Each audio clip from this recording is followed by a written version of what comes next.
they think of what? Maybe hot dogs, maybe pizza. But the most common answer probably would be the hamburger. And that's what I'm going to talk about today.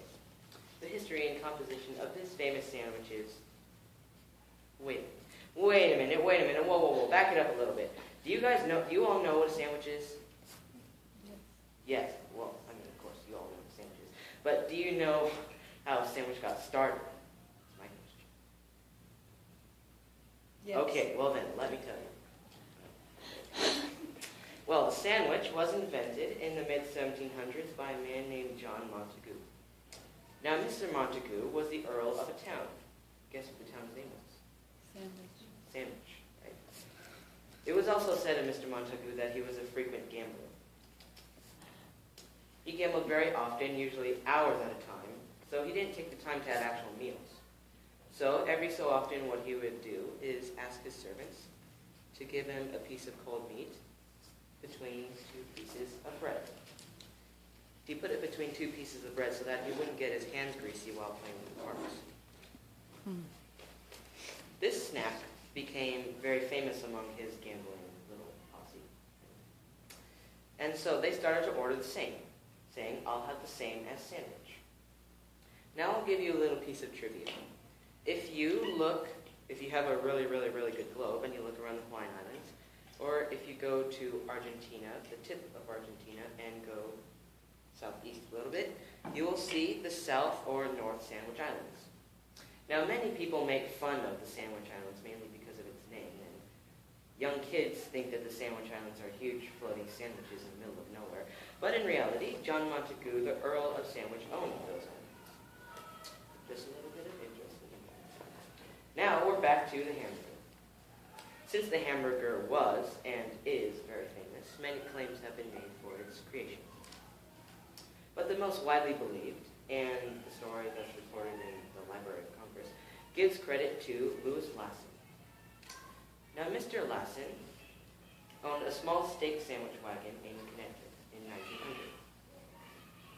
One lucky day, a customer ordered a quick hot meal, but Mr. Lasson was out of steaks.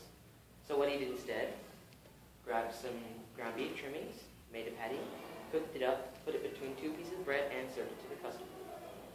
The customer really liked it, and so he spread the word, and Mr. Lasson soon served many of these mysterious sandwiches. But he didn't have a name for it, but he continued to serve it for years later. So, those years later, German tourists from the city of Hamburg came over and tried these mysterious sandwiches. They liked it. They liked it so much that they illegally named it after their hometown. But despite the many theories of how the hamburger got started, it continued to grow in popularity throughout America, and over the years, it simply became known as the burger.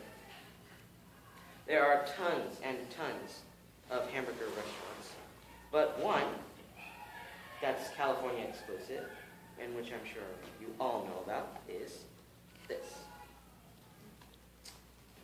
Now I'm going to torture you all with hunger and explain the properties of this beautiful hamburger. First, of course, there is the bun. The bun, in this case, the bun usually is made out of white bread, and sometimes, not in this case, is seasoned with sesame seeds to give it a little crunch and a little flavor. And there is the sauce. The sauce in this case is a light orange and is a cross between tartar sauce and relish and balsamic sauce. Then there is the lettuce. The lettuce, even though lettuce is a veggie and veggies are healthy and healthy is bad for you, lettuce is one of the most common ingredients in a hamburger, next to, of course, the meat and the bun.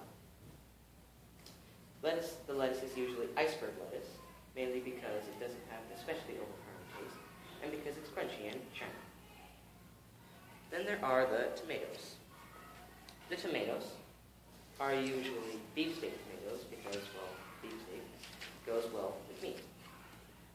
And last, but certainly not least, the ingredient that makes a hamburger, the patty. The patty, of course, can be made from ground beef, but it can also be made from ground turkey, chicken, pork, And if you're vegetarian, rice or tofu. And put it all together, it makes the hamburger. And that concludes my speech for today. I'm sorry I'm not a millionaire, or else I would have gotten all of you in hamburgers. But I hope you really like my speech.